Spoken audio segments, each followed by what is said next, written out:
Olá, pessoal. Voltamos com a Assembleia Convida, hoje recebendo o nosso convidado aqui, professor doutor Marcos Garcia, falando sobre o CREAD, que é um centro de referência em educação na atenção a usuários de drogas. Esse centro funciona em Sorocaba, no interior do estado. Nós estávamos conversando aqui, né, sobre as turmas que já vêm aprendendo ou vêm estudando essa questão, né, porque é algo efetivamente que exige hoje um estudo sociológico, né? Porque, afinal de contas, nós que estamos aqui também atuando na frente parlamentar de combate ao uso de crack e outras drogas, nós temos percebido o seguinte: pais, familiares desesperados com o jovem que ali na adolescência, ou mesmo já na idade de ingressar na faculdade, às vezes de uma boa família, com uma boa formação, de repente se envolve com as drogas, se desestrutura e a partir daí também desestrutura os familiares, né, do ponto de vista da sua formação emocional, profissional. As pessoas têm que, às vezes eu já vi famílias, né, nessa experiência da frente parlamentar aqui, largarem um pouco o que estão fazendo e tal para ir atrás de tratamento para os filhos e tal. Por que na sociedade contemporânea, nesta nossa sociedade extremamente consumista, aliás, tantos jovens, tantos adolescentes têm se envolvido com as drogas? Então, Hamilton, essa é uma pergunta complexa. Eu acho que tem vários níveis aí, né, que deveriam ser analisados para a gente ter uma ideia disso. Eu acho que você tocou em um tema que é central quando você falou consumismo, né? Há algumas pessoas que analisam as sociedades contemporâneas. Tem um pensador que eu gosto bastante, chama Zizek, né? Quem é da área de psicanálise, de sociologia, conhece bastante. O Zizek, ele observa uma coisa interessante, né? Nós, durante muitos séculos, aí, pelo menos da Idade Média e também depois, né, a ideia de que prazer era algo a ser combatido foi muito forte, né? Então o ser humano ele deve combater os prazeres do corpo e tudo mais, né? Mas o que acontece? Nós temos uma mudança, né, claramente do século XX para cá, que é no sentido de cada vez o prazer ser algo que deve ser obtido. Mas ele deve ser obtido, eu gosto de ter prazer, você certamente também, mas deve ser obtido a qualquer custo, né? Perfeito. E isso tem a ver, né, com um funcionamento de uma sociedade capitalista, né? Vamos dizer assim, eu produzo carros. Eu preciso que as pessoas queiram consumir o carro que eu produzo. Eu, né, vou investir em uma publicidade, né, que vai mostrar uma pessoa com um prazer enorme de dirigir aquele carro, né? Dirigindo pelo campo aquele carro, o carro limpíssimo, né, no meio daquele campo, as propagandas de televisão mostram muito isso. Isso, né? Então todo mundo feliz, todo mundo tendo prazer. Então o prazer hoje ele virou uma obrigação, né? Se um de nós tiramos férias para descansar e ficamos em casa, na volta das férias você diz assim: eu passei descansando, mas você não viajou? Você não aproveitou? Você não teve prazer, né? Ou se o jovem não sai no sábado à noite, mas não aproveitou o sábado, ficou em casa. Então o prazer ele virou uma obrigação, né? Uhum. E veja, quando a gente fala de drogas, a gente está falando de prazer, né? Então está falando de busca de prazer. Então nós estamos, de uma certa forma, indiretamente, né, ensinando aí, né, e dizemos nós aqui na sociedade brasileira, as sociedades capitalistas, mundo ocidental em geral, ensinando as crianças desde cedo que elas devem fazer de tudo para ter prazer, né? Exatamente, só pela oportunidade, né?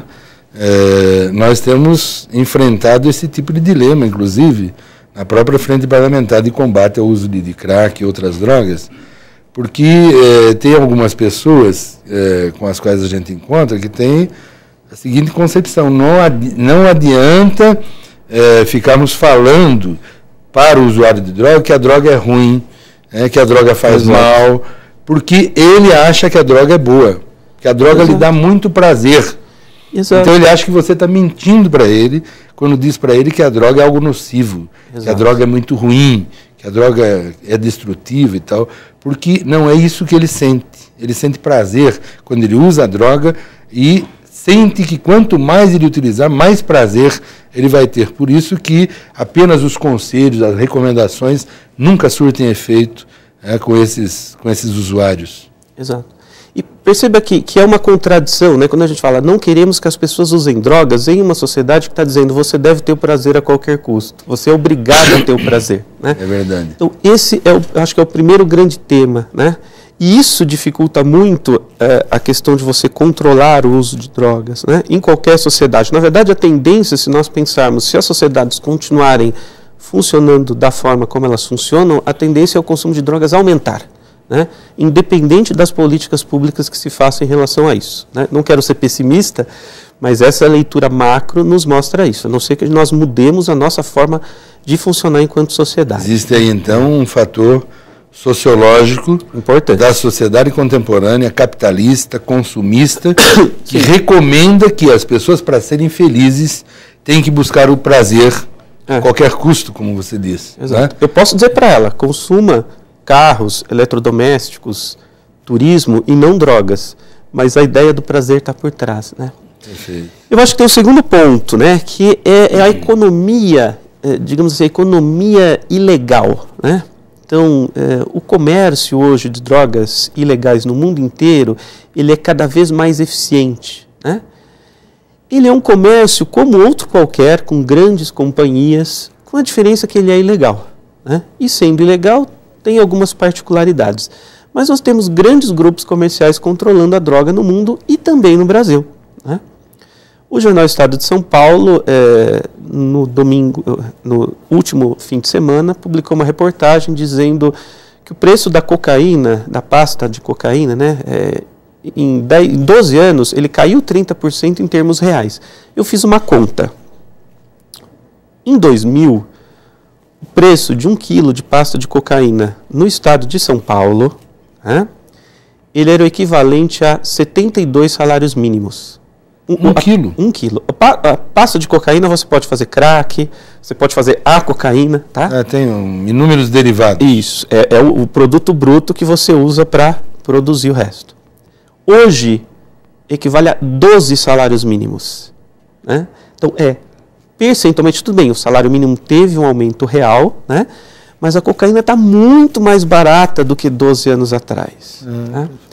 E quem trabalha na prevenção a tabaco, ao uso de álcool, sabe, quanto mais cai o preço e quanto mais aumenta o poder de consumo, mais você vende. Então, é uma questão que é de mercado mesmo. Né? Nós estamos falando de uma eficiência desses grupos que trabalham na ilegalidade em relação à produção, ao transporte e à oferta de drogas. Estaria embutido aí aquela história de que o que é proibido é mais gostoso?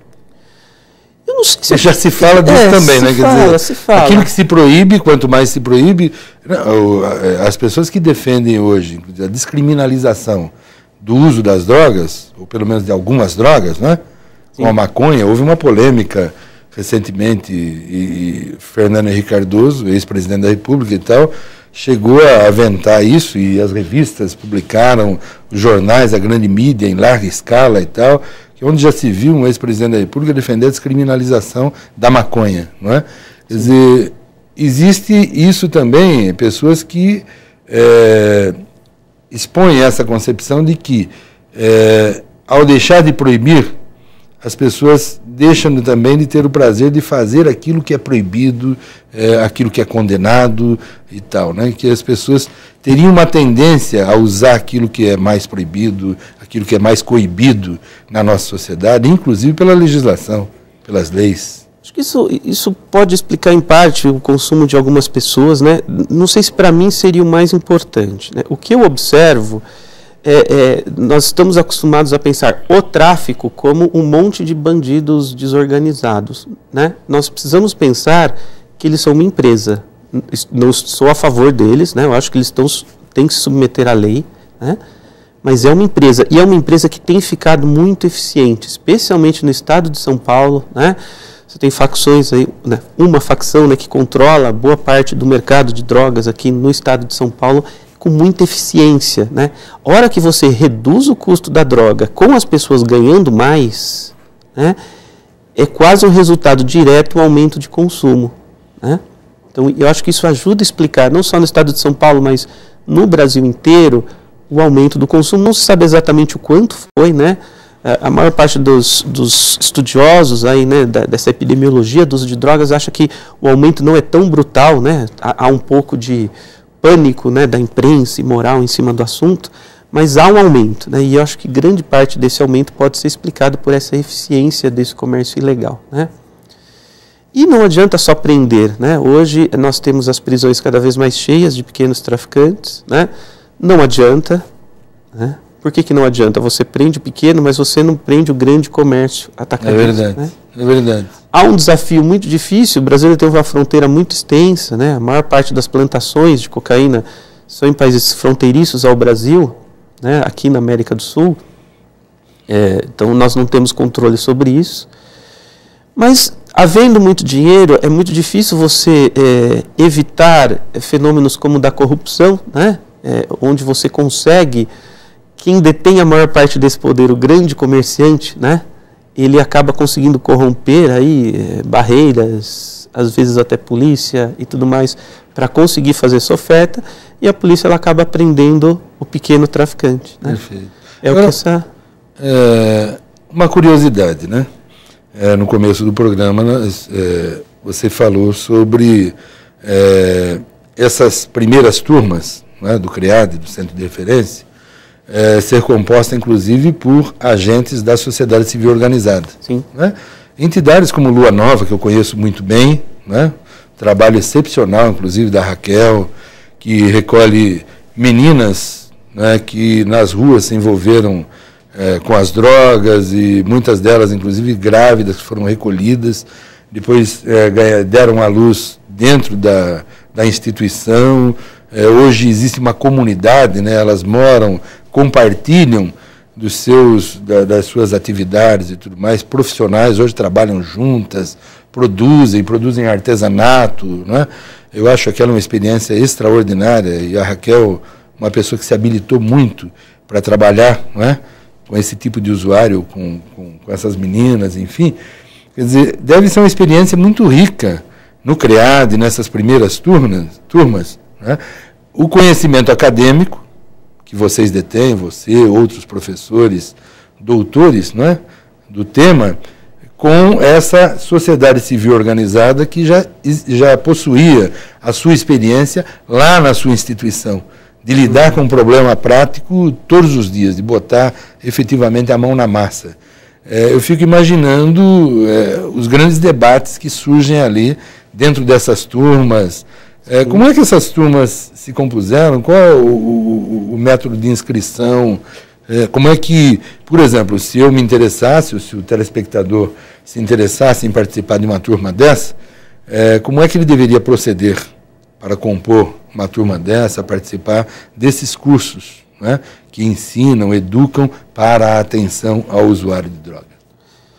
Então, Hamilton, antes de mais nada, acho que é um prazer, sim, né, ter organizações aí da sociedade civil em parceria com esse projeto, né? A Raquel Barros é uma delas, o pessoal do Pode Crer também, né? Eu acho que isso enriquece muito o trabalho, né? Essa articulação sociedade civil academia ela é importante. Eu acho que a solução para muitas questões, até do Brasil, estão por aí, né? Eu acho que é importante ressaltar, assim, quando nós fizemos o projeto do CREAD, ele tinha digamos, um foco regional, né? Nós definimos a região de Sorocaba, a região de saúde da região de Sorocaba, que são 49 municípios. 49? 49 municípios, né? Na verdade, Sorocaba, essa região, ela cresce mais em direção a oeste do estado, né? Porque ela pega ali até a região de Itapeva, né? Então, quase todas as cidades, mesmo as de pequeno porte, mesmo as mais distantes, né? Enviaram alunos para esses cursos, né? Temos alunos de 36 cidades fazendo esses 36 cursos. Municípios enviam alunos? 36 municípios, né? Interessante municípios, essa experiência. Inclusive, professor. Eu acho que o município chama Piaí, eles demoram 5 horas para chegar em Sorocaba, né? É uma cidade de difícil acesso. É o mesmo tempo para chegar em Sorocaba, é o tempo para chegar em Curitiba, né? Para você ter uma ideia. Então, a gente ficou muito feliz com essa possibilidade, né, de ser um centro de fato regional, né? Claro, pelo tamanho de Sorocaba, o número de alunos acaba sendo grande, acho que 1/3, 40% talvez dos alunos sejam de Sorocaba, né? Mas nós temos também de várias cidades, mesmo as de pequeno porte, mais longe, né? Nós até abrimos algumas exceções para pessoas que pediram encarecidamente, mas não eram da região, né? Tem gente da Rua da Serra, tem gente de São Paulo, de São Carlos. Isso. Interessante. Mas a princípio o foco seria regional, né? Uhum. Pessoas de outros locais do estado, vamos ver se no ano que vem, nós, renovando o projeto, nós conseguimos abranger uma região maior, né? Professor Marcos, além da sociedade civil organizada, das associações, das organizações não governamentais, nós temos também nesses cursos, pelo que eu vi no lançamento lá, pessoas do poder público, né? Do poder público, ou seja, secretarias de ação social, desenvolvimento social, secretarias da infância e da juventude, enfim, daquelas que já possuem como atividade fim, inclusive, né? No poder público, institucionalizado e tudo mais, essa ação, não é? Do social, de recuperação das pessoas que se envolveram com as drogas e tudo mais, mas pessoas que já são remuneradas, inclusive, para isso, não é? Mas que, no entanto, não se sentem suficientemente preparadas para lidar com a temática, com esse grande problema, e que acabaram também se inscrevendo para participar desses cursos, não é isso? Exato. Como eu estava dizendo, são 4 cursos, né? 2 deles são dados para 2 turmas. Então, nós vamos ter no total 6 turmas de 4 cursos, né? Durante o ano. Alguns são mais específicos para a área da saúde, né? Então, aí, conteúdos como a farmacoterapia, o conceito de rede de saúde, como se trabalhar com esse paciente, reinserção social, são conteúdos importantes, né? Tem um curso que ele é mais voltado para intervenção breve, né? Então, como você trabalha a relação, o contato com esse paciente, né? Em um processo, não de psicoterapia, mas de aconselhamento, de uma intervenção mais breve, tá? E um curso que eu acho que cai bem no que você está dizendo, Hamilton, é um curso que é chamado Gerenciamento de Casos em Reinserção Social. O que acontece é muito importante na atenção ao usuário de drogas, e talvez mais do que qualquer outro paciente aí que tem algum problema de saúde, é você ter uma rede eficiente, né?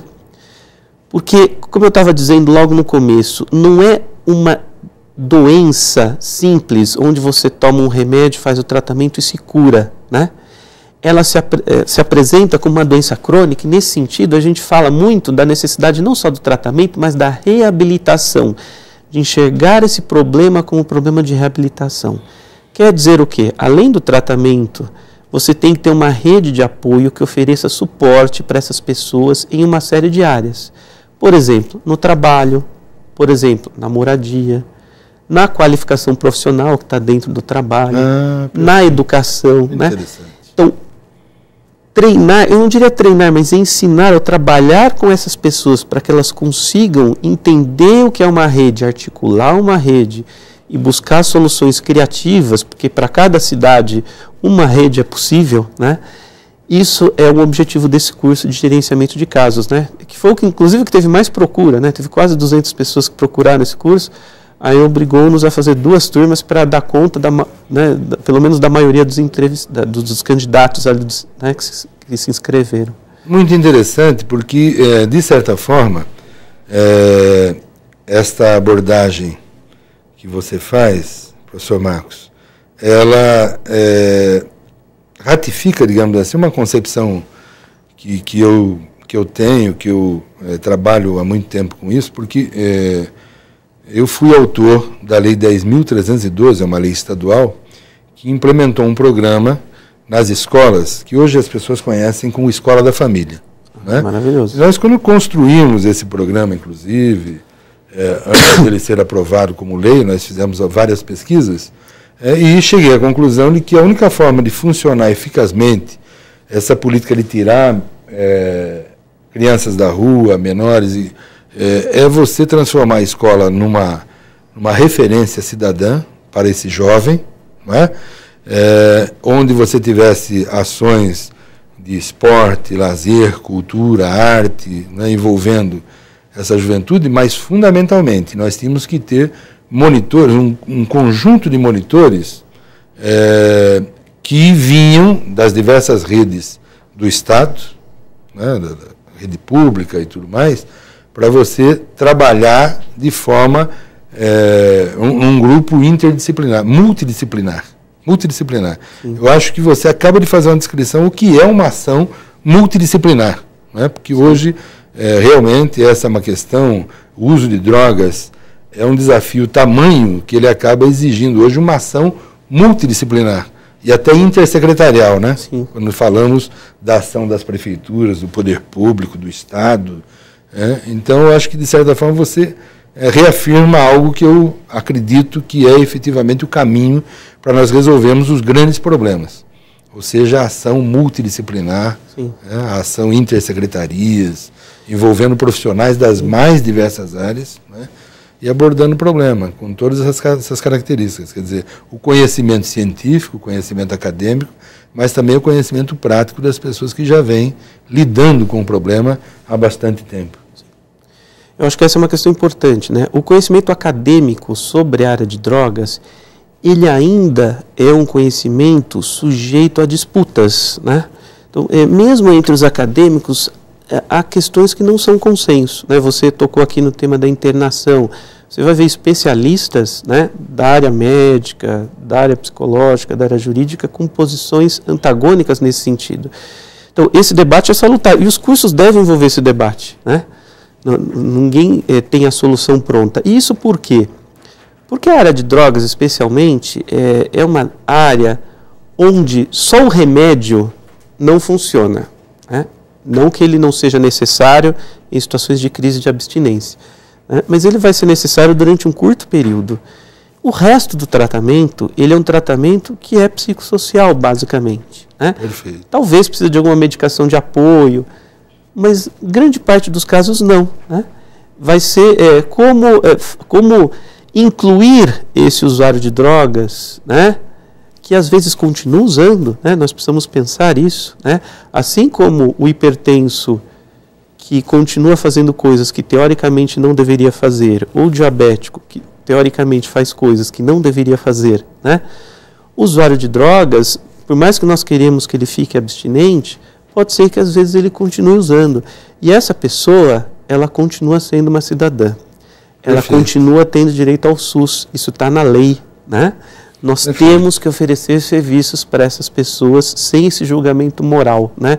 Eu só vou atender quem se comporta de acordo com o que as regras da saúde, né, dizem que é o correto. Então, nós precisamos oferecer isso. E para oferecer isso, isso é um desafio, porque não dá para ser só saúde, não dá para ser só assistência social, né?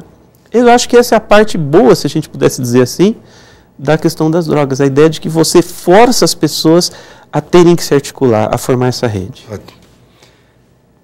Nós agradecemos a presença do professor Marcos Garcia, que nos falou aqui do CREAD, esse centro de referência em educação às pessoas que trabalham com atenção aos usuários de droga. Nós gostaríamos de aproveitar, de agradecê-lo, não é? Pela presença, por esta oportunidade que nos deu de esclarecermos aqui um assunto tão polêmico nos dias de hoje, tão complexo ao mesmo tempo, né? Este foi o programa Assembleia Convida e nós agradecemos também a atenção dos nossos telespectadores. Obrigado, professor Marcos Garcia. Eu que agradeço, Hamilton, e um abraço a todos e a todas que nos assistiram.